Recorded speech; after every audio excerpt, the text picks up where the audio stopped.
আসসালামু আলাইকুম। আমি হুমায়ুন। হুমায়ুন রশিদ চ্যানেলের পক্ষ থেকে আপনাদের সবাইকে জানাচ্ছি আন্তরিক অভিনন্দন। অনেক ফ্রেশ হয়ে একটা ফ্রেশ মাইন্ড নিয়ে ভিডিও শুট করতে বসছি। তার একটা কারণ সেটা হইলো আজকে যে বিষয়টা নিয়ে আলোচনা করব এটা অনেক ইম্পোর্টেন্ট। বিকজ আমরা তো দুবাই সবাই যাইতেছে এবং দুবাইয়ে যাওয়ার মুখ্য যে উদ্দেশ্য অনেকের সেটা হলো দুবাই থেকে ইউএসএ তে ক্রেডিট ট্রান্সফার করা। আমি বেসিক্যালি ইউএসএ নিয়ে কথা বলতেছি। কারণ ২ দিন আগে ছিল সবসময় ইউএসএ, এখন হয়তো ইউরোপের দিকে একটু মুভ করতেছে মানুষজন। মানে এজেন্সিরা মুভ করতেছে। তারা তাদের মার্কেটিং ক্যাটেগরিটা একটু চেঞ্জ করতেছে। যে আগে ছিল ইউএসএ, সো ইউএসএ তো অনেক হার্ড, অনেকে ধরে ফেলতেছে। এখন আমরা ইউরোপের জিনিসটা নিয়ে একটু প্রচার করি। তাহলে স্টুডেন্ট এনগেজমেন্ট একটু বাড়তে পারে। যাই হোক, আমি ইউরোপ নিয়ে কথা বলব না। আমি নিজেও জানি যে দুবাই থেকে ইউরোপে মুভ করা একটু ইজি। বাট যখন আপনি দুবাই থেকে ইউএসএ তে স্টুডেন্ট ভিসা ক্রেডিট ট্রান্সফার করতে যাবেন, তখন আপনার ফাইন্যান্সিয়াল কস্ট কেমন আসতে পারে? এই বিষয়ে একটা সম্যক ধারণা আপনাদেরকে দেওয়ার চেষ্টা করব। আমি একদম বেসিক যে জিনিসগুলা, সেগুলা নিয়ে কথা বলব। আর যেগুলা আসলে বেসিক না, যেগুলা আপনার মানে একান্তই দরকার। যেমন আপনার একটা উম পেপসোডেন্ট পেস্ট কিনতে টাকা লাগতেই পারে। সেটা তো আর আমি বলতে পারি না যে, "ভাই আপনার ইউএসএ তে যাওয়ার সময় ১ টিউব পেস্ট কিনে নিয়ে যায়েন।" তাই না? তো এই জিনিসগুলো বাদ দিয়ে যেই জিনিসগুলা দরকার, যে খরচগুলো আপনার একান্তই দরকার, যখন দুবাই থেকে আপনি ইউএসএ তে ক্রেডিট ট্রান্সফার করতে যাবেন, ওই জিনিসগুলা নিয়ে একদম বিস্তারিত আলোচনা করব। কারণ আমি YouTube এ অনেক সার্চ করে দেখছি বা বিভিন্ন আর্টিকেলেও দেখছি। এই যে দুবাই থেকে মানে বাংলাদেশ থেকে দুবাই যাইতে কত খরচ বা বাংলাদেশ থেকে দুবাই আপনি কিভাবে যাবেন? এই জিনিসটা নিয়ে অনেকেই কথা বলে। কিন্তু দুবাই থেকে যখন আপনি ইউএসএ তে ক্রেডিট ট্রান্সফার করতে যাবেন, তখন যে বিষয়টা, ওই বিষয়টা নিয়ে কেউ সেরকম আলোচনা করে না। তো আমি চিন্তা করলাম আমি একটু রিসার্চ করি। রিসার্চ করে আপনাদের সামনে জিনিসগুলো বিস্তারিত তুলে ধরি। তাহলে চলুন শুরু করা যাক। ১ম এ যে বিষয়টা সেটা হলো দুবাই থেকে আপনি যখন ইউএসএ তে ক্রেডিট ট্রান্সফার করতে যাবেন, তখন সবচাইতে মূল যে উদ্দেশ্যটা আপনার সেটা কি? ক্রেডিট ট্রান্সফার তো না। ক্রেডিট ট্রান্সফার তো হবেই। সবচাইতে মূল যে উদ্দেশ্যটা সেটা হলো ভিসা। আপনাকে ভিসা পেতে হবে, তাই না?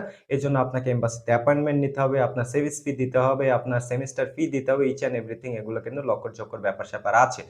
সো ক্রেডিট ট্রান্সফার যখন আপনি করতে যাবেন ১ম এ আপনি অলরেডি আমি এটা মাস্টার্স এর কথা বলতেছি। ব্যাচেলর এর কথা বাদ। ব্যাচেলরেও সেম জিনিসই আসবে। কিন্তু ব্যাচেলরে যেহেতু দুবাইতে ২ বছর স্টে করতে হবে। সো ব্যাচেলরের যারা আছে তারা এত তাড়াতাড়ি জিনিসগুলা নিয়ে চিন্তা না করলে হবে। বাট যারা মাস্টার্সে আছে, বিশেষ করে আমি হুমায়ুন মাস্টার্স করতেছি। সো আমার তো অলরেডি ১ সেমেস্টার শেষ। আর ১ সেমেস্টার আমার দুবাইতে আছে। মানে আর ৪ মাস। ওকে? মানে একদম যদি একাডেমিক ক্যালেন্ডার হিসাবে আমি গণনা করি, তাহলে আর ৪ মাসে আমার একাডেমিক যে ইয়েটা 2nd সেমেস্টারটা কমপ্লিট হয়ে যাবে। তারপরে আমি ক্রেডিট ট্রান্সফার এর বিষয়ের দিকে ধাবিত হব। মানে ক্রেডিট ট্রান্সফার এর প্রসিডিউর এ যাব। তো তখন ক্রেডিট ট্রান্সফার যখন আমি প্রসিডিউর এ যাব, তখন আমার কি খরচ লাগতে পারে। ওকে? সো ১ম যে খরচটা লাগবে সেটা হলো ক্রেডিট ট্রান্সফার বা কোর্স ম্যাপিং ফি। এটা যদি আপনি আপনার অফার লেটারটা দেখেন, বিশেষ করে আইইউ এর যে অফার লেটার আছে, আপনারা তো ২ টা অফার লেটার পাইছেন। একটা হলো এসটিআই বা ভাইব এডুকেশন এর অফার লেটার, আরেকটা হলো আইইউ এর অফার লেটার। সো আইইউ এর অফার লেটারটা যদি আপনি ফলো করেন, একদম নিচের দিকে ওই যে পেমেন্ট অপশনে নিচের দিকে একদম সুন্দর করে লিখে দেওয়া আছে যে credit transfer and course mapping fee $১৫০০। Okay? এটা আপনাকে বাধ্যতামূলক দিতে হবে যদি আপনি দুবাই থেকে ইউএসএ তে ক্রেডিট ট্রান্সফার এর প্রসিডিউর এর মধ্যে ঢুকতে চান। ঢুকতে চাইলে আপনাকে দিতে হবে। কারণ আপনার ইউনিভার্সিটি থেকে মানে আইইউ থেকে I-20 নিয়ে আসতে হবে। সো আরো লক্কর-ঝক্কর ব্যাপার-স্যাপার আছে। এই যে ডকুমেন্টস এর বিষয়গুলা ক্লিয়ার করার জন্য আপনাকে $১৫০০ পে করতে হবে। এটা হলো ফার্স্ট, $১৫০০ আপনাকে পে করতে হবে। তারপর সেভিস ফি।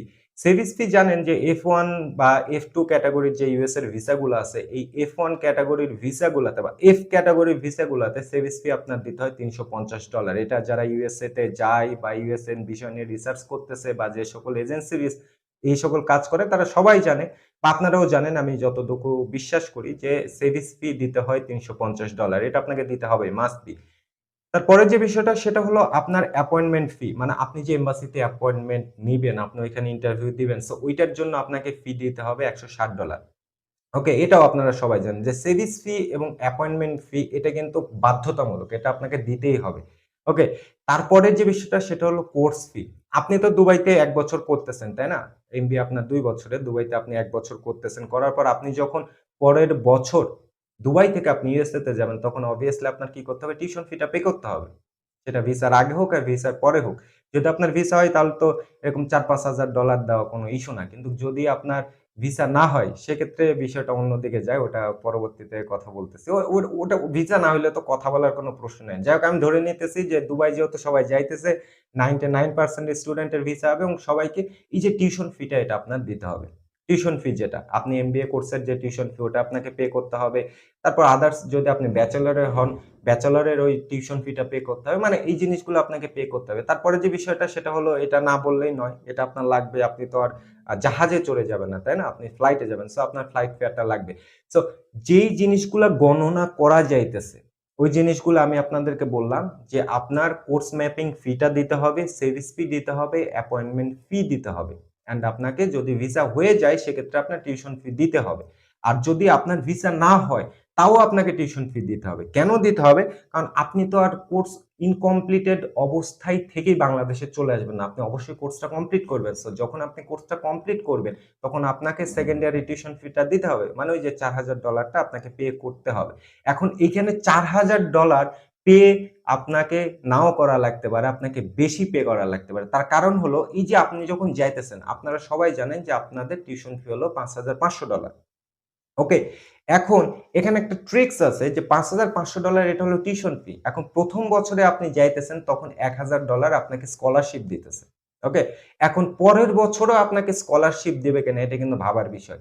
যে যদি পরের বছর আপনাকে স্কলারশিপ দেয় তাহলে তো আপনি $৪,০০০ ই টিউশন ফি দিচ্ছেন। আর যদি পরের বছরে স্কলারশিপ আপনাকে না দেয় তাহলে কিন্তু আপনাকে $৫,৫০০ ই টিউশন ফি পে করতে হবে। ক্লিয়ার? সো এই বিষয়টা কিন্তু অনেক ইম্পোর্টেন্ট। আপনার যদি ভিসা না হয় তাহলে এই যে ভিসা রিনিউ এর যে ফিটা দিতে হবে অ্যান্ড আপনাকে টিউশন ফি যেটা $৫,৫০০ এটা আপনাকে পে করা লাগতে পারে। যদি আপনি দুবাইয়ে থাকতে চান। ওকে? মানে পড়াশোনাটা কমপ্লিট করতে চান।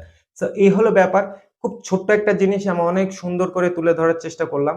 আর এই যে টিউশন ফিটা কত হইতে পারে, আপনার কোর্স ফি যেটা সেটা আইইউ এর যে অফিসিয়াল ওয়েবসাইট আছে আমি ভিডিওর ডেসক্রিপশনে লিংকটা দিয়ে দিব অথবা কমেন্ট বক্সে লিংকটা দিয়ে দিব। আপনি ওইখান থেকে ফিটা দেখে নিতে পারেন যে তাদের কোন ওয়েতে কোন ফিটা লাগে বা পাথওয়ে প্রোগ্রামে যারা যাচ্ছে তাদের কোন ফিটা দেওয়া লাগে, কত টাকা ফি দেওয়া লাগতে পারে। ইচ অ্যান্ড এভরিথিং ওইখান থেকে আপনি পেয়ে যাবেন। আমি ডিটেইলস এর কথা না বলি।